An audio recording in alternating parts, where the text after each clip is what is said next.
بسم اللہ الرحمن الرحیم۔ السلام علیکم، کیسے ہیں آپ سب؟ امید کرتی ہوں خیریت سے ہوں گے۔ ہم ناول پڑھ رہے تھے بخت، جس کی رائٹر ہیں مہر نساء۔ آئیے پڑھتے ہیں ناول کی طرف۔ ہیرپی کو حالے خاموش ہو گئی۔ وہ جانتی تھی حسن صرف حالے سے پہلے سے لے سکتا ہے، اور اب اس کے پاس حالے نہیں تھی۔ عمر نے یہاں وہاں دیکھا، گاڑی کے ڈیش بورڈ پر رکھا، اپنا موبائل اٹھایا اور پینٹ کی جیب میں اڑیسا، گلا کھنگارا۔ اب وہ بات کرنے کو تیار تھا۔ میں ہارون سے بھی ملتا ہوں، عمر نے ہلکی آواز میں کہا۔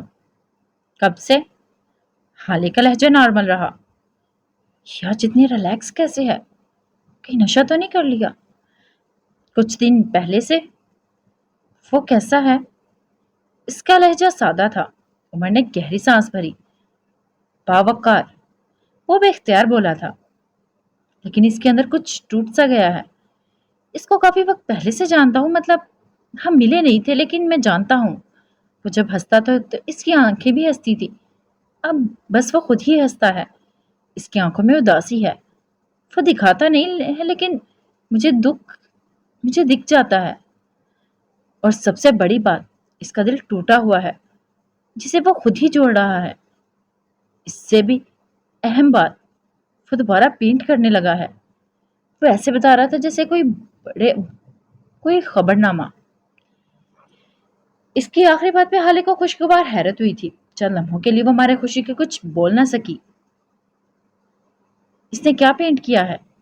کافی دیر بعد وہ بولی تو اس کے لہجے میں بس خوشی اور مخلصی تھی۔ ہارون شاہد، عمر نے مور کاٹتے ہوئے جواب دیا۔ ہارون شاہد؟ حالے نے دہرایا۔ آپ نہیں سمجھیں گی، خیر میں آپ کو گھر چھوڑ کر تھانے جاؤں گا، اس ڈرائیور سے ملنے جس نے آپ کو اغوا کیا تھا اور اب اپنے گھر والی گلی میں تھا۔ میں ساتھ آؤں گی۔ ہرگز نہیں، وہ ترک بترک بولا تھا۔ میں ہرگز بھی آپ کو ایسی جگہ نہیں لے جاؤں گا جہاں ہر قسم کے گنڈے موالی آتے ہیں، جہاں ہر قسم کی نظریں اٹھتی ہیں۔ ایسی جگہ آپ کے قابل نہیں۔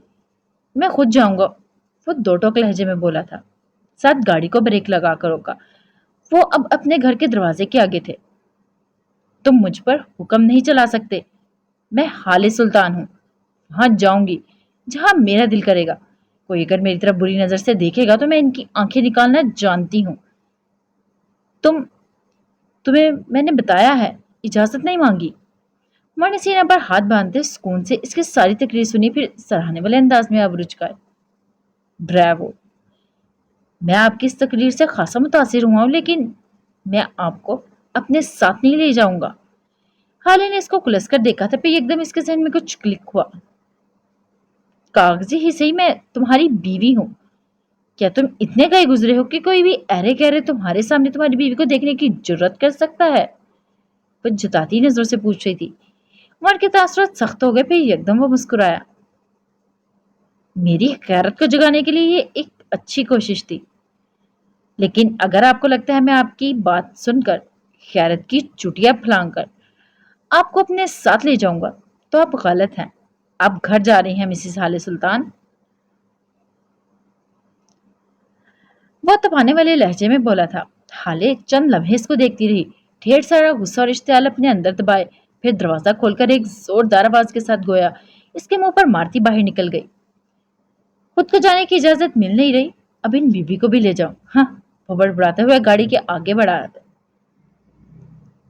صبح سے دوپہر، دوپہر سے رات ہونے کو آئی تھی، لیکن عمر کے کام تھے کہ ختم ہونے کو ہی نہیں آتے تھے۔ اس وقت وہ ڈی آئی جی کے آفس میں باہر تھا۔ ایک سیاہ وردی والا پولیس والا اس کے اندر جانے کی اجازت طلب کرنے گیا تھا۔ اسی لمحے وہ واپس آتا دکھائی دیا۔ واپس آ کر اس نے عمر کو سلوٹ پیش کیا اور اندر جانے کا اشارہ کیا۔ عمر سر کو خم سے جواب دیتا اندر بڑھ گیا۔ ایک شاہانہ قسم کے ایئر کنڈیشنر دفتر اس کا منتظر تھا۔ اس آفس کے عین وسط میں ایک لکڑی کی میز رکھی تھی، جس کے پیچھے ایک سیاہ وردی اور ڈھیر سارے میڈلز والا کوئی 50 سالہ آدمی بیٹھا تھا۔ آفس کی دیوار کے ایک کونے میں کتابوں کا ایک ریک اور اس کے ساتھ ایک الماری کی ترتیب سے مختلف فائل سجی ہوئی تھی۔ عمر جیسے ہی اندر داخل ہوا، اس کے لبوں کو ایک اسودہ سی مسکراہٹ نے چھوا تھا، اس سے ذرا کم پرتعش، لیکن اس کا آفس بھی ایسا تھا۔ اس کے جسم پر بھی سیاہ وردی ہوتی تھی۔ اب اس کی نظر سامنے بیٹھے آدمی پر گئی۔ اس نے بوٹ کی وہ زمین پر مارا اور پھر ہاتھ ماتھے تک لے گیا۔